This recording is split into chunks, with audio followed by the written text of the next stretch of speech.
Egy fiatal sofőr egy használt autót vett, ami első ránézésre tökéletesnek tűnt. A kocsi külsőre hibátlan volt, az ár pedig túl jónak tűnt ahhoz, hogy igaz legyen.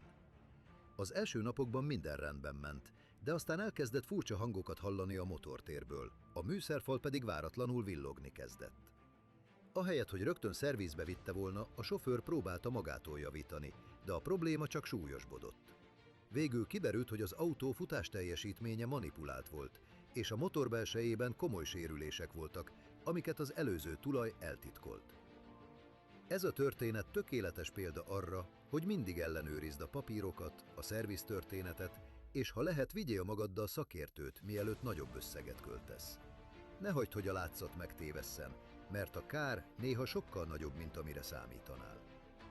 Te találkoztál már hasonló helyzettel? Írd meg kommentben. Ha nem akarsz felesleges stresszt az autóddal, add el egyszerűen nálunk. autófelvásárlás.com